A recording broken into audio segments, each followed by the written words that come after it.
So, happy Thursday. I just wanted to come on for a couple minutes and say hello and tell you what's going on this week, and also to, I actually brought show and tell.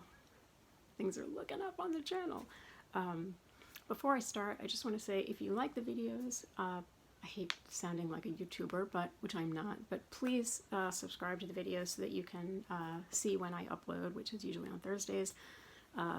Feel free to subscribe. Please like the videos if you like them, and we'll keep them going. Anyway, this week has been a little bit tricky. Today is cold and rainy here in New York, and it's still spring. Flowers are out. It's beautiful, but it made me put a sweatshirt on because I was cold. My t-shirt is by, which I will show you if you follow my Instagram account, my Pain in the Back. It's by Send It Society. The young man, well, I sound like I'm 150 years old, but the young man who runs the company, it's a one-for-one nonprofit. So anytime you buy anything from them, he sends one to the local Boys and Girls Club, which I think is amazing. And so he is a YouTuber, and he makes crazy videos, adventure videos, but he really wants to encourage people. His name is Elton Castay, and he encourages people young kids to like get off their couch, have adventures, do good things. His videos are a little nuts, but I do love them. I do follow them, and you know, I support the company. So anyway, this week has been a little bit painful, and fatigue's been a little high.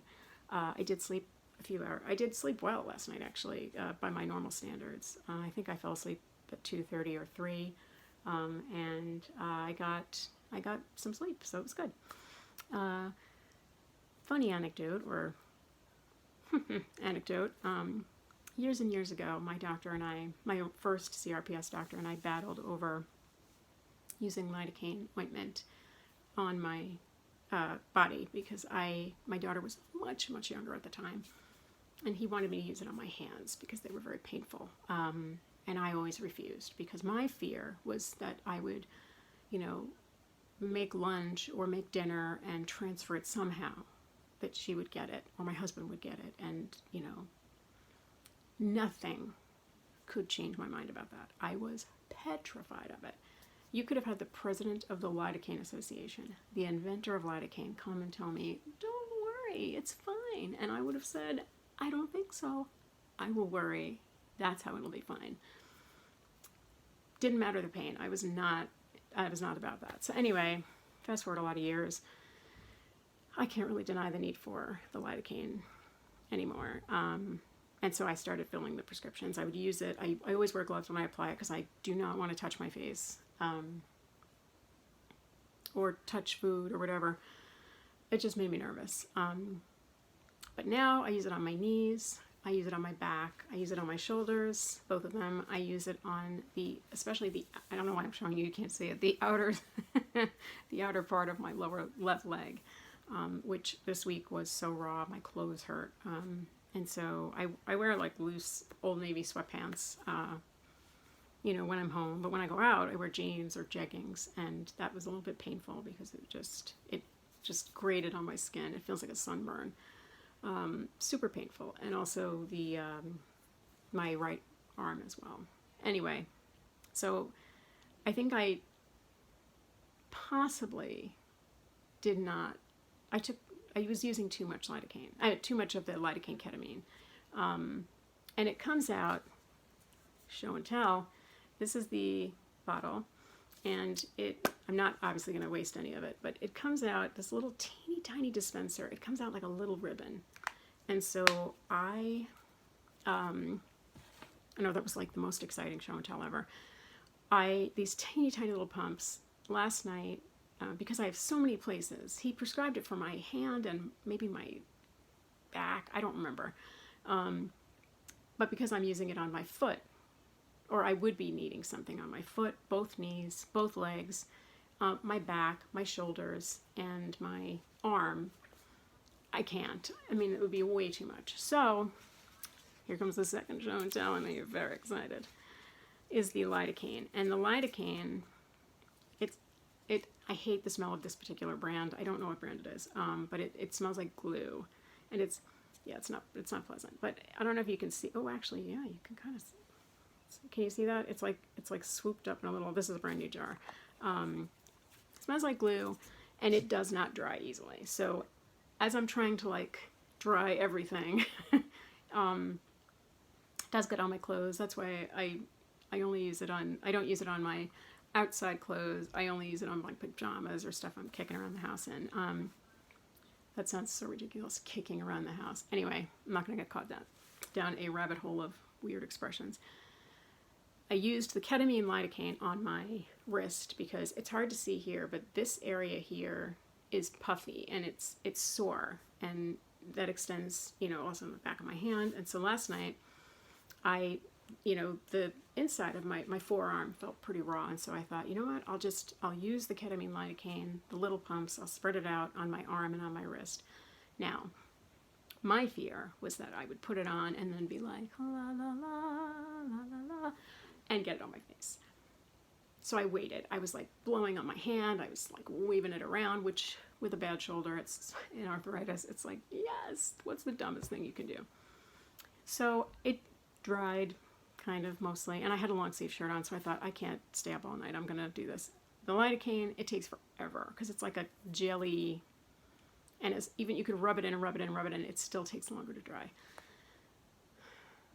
So as I'm getting ready for bed, I like coughed, and my instinct is always to use my right arm, even with my bad shoulder, because this is my stronger arm.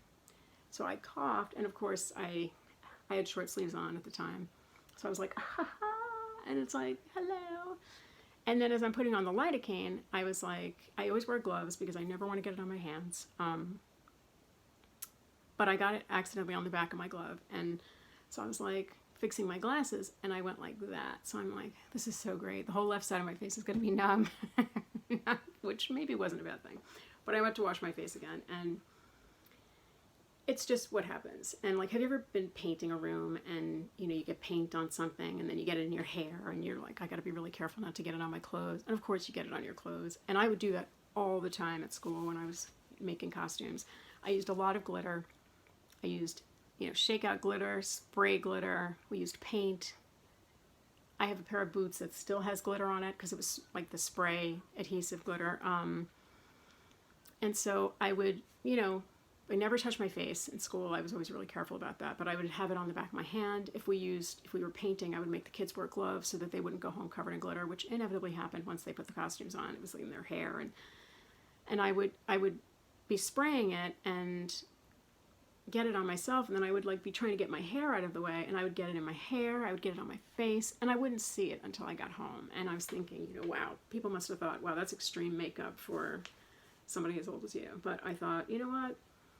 That's what always happens. You get it on yourself when you don't mean to. Or your clothes, like the boots. I have these boots, and I love them, and they're falling apart. I don't care. But they still have glitter stuck to them. And it's a nice reminder, even though we can't be in school, I can't do shows for the foreseeable future.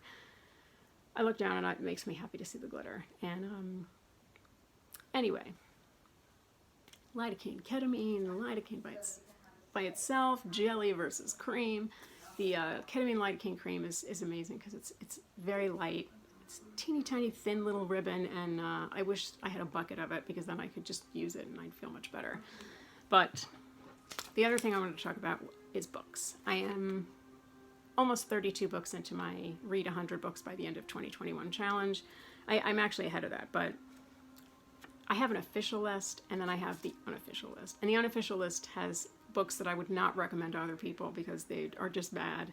But I love them because they're stupid and like, anyway, they're just bad. So officially I'm 32, almost 32 books in. And some of the books that I've been reading recently, I read The Keeper of Lost Things by Ruth Hogan, and it's, I don't want to give too much away. It's an interesting story about found objects, the stories that are attached to them. I would recommend it. It took a little while to get through, but I stuck with it, and I'm glad I did because it was an interesting book. The other one is The Lost Apothecary by Sarah Penner. That was interesting, and because it took place in the 1700s, you give me a fantasy story, a little bit of romance, a little bit of mystery, throw in Victorian England or old-timey England, I am there. I am there for it. I will be the champion for it. The next book I read, I found a series. Now, That's my other thing. I love a series. I'm obsessed with series. Fantasy series called The Curse Breakers. And the first one is A Curse So Dark and Lonely. The second, which I'm about to finish, is A Heart So Fierce and Broken. They're by Bridget Kemmerer. So good. It's initially takes place in modern Washington, D.C., and then it goes through the veil to a magical world called Emberfall. And let me tell you, I am all about that. My problem is that I read these books through Libby, the app, which, listen, if anyone from Libby ever watches this, I would 100 million% become a paid commercial person because I love that app. My daughter discovered it for me. And she found it and then told me about it, and it's my favorite app on my phone, and I love it. I'm able to read so many books that way, all these books that way. I haven't picked up an actual book, which I hate because I love real books, in a while, because I just keep reading and reading. If you like to have an app on your phone or on your laptop or your computer or whatever, or your iPad, things like that, check out Libby, because if you have a library card, that's the other thing. It keeps you engaged with your local libraries. I have 2 access points because I have Brooklyn Public Library and New York Public Library, so I can borrow books from both places. And it's such a gift, and it's helped me to keep reading and keep track of my reading. And it's fun to have access to these books. The problem with having access to series books is that these are kind of in demand. Like right now, like Libby will remind you how many people are waiting for that book, so you can't like dilly-dally about reading it. Right now, I think there's a few people waiting for the Curse Breakers book, but you get on a wait list, and so you may read one book, and then or book 1 or book 2 or whatever, but book 3 and 4 are like 6 months out, and so you have to wait. And so I'm reading 3 different book series right now. Big mistake. Because then, and they're all like fantasy stories with magical creatures. I am so mixed up until I get back in and I'm like, wait a minute, this character was in the other one. And you'd think, stop reading series at the same time. But I can't do it. So I love this series. I think it's good. The second one was a little bit trickier to get into, but I am really enjoying it. I don't think there's a third one yet. I have to check on that, because I thought, don't get on the wait list for that, because you're already behind on the other one. Calm down. But if you have access to Libby, if you like reading, I know I'm a big advocate of real books. I love supporting independent bookstores. I've stopped buying books from Amazon. If I buy a book, with a gift card or whatever, I only use independent booksellers now, and it's more expensive, but I don't want bookstores to close. That's just my personal opinion. But my daughter and I have been on a try not to use Amazon for everything kick, because it's very easy, but you don't want the independent booksellers or other kind of stores to be put out of business. So anyway, wow, this became a commercial for a lot of things. Anyway, Libby, lidocaine, ketamine. Support local booksellers. Support your library. What else can I throw in here? This sweatshirt, so cool, is from my little sister. I love it. She gave it to me for Christmas. I do not know where she got it from. I will try to find out. I hope that you have a low pain, no pain, low aggravation, no aggravation kind of a day, because you deserve it. I hope that wherever you are, your families and yourself, you're safe and well. And I will see you next week for another video, and I will see you tomorrow via the vlog. Be well. Bye.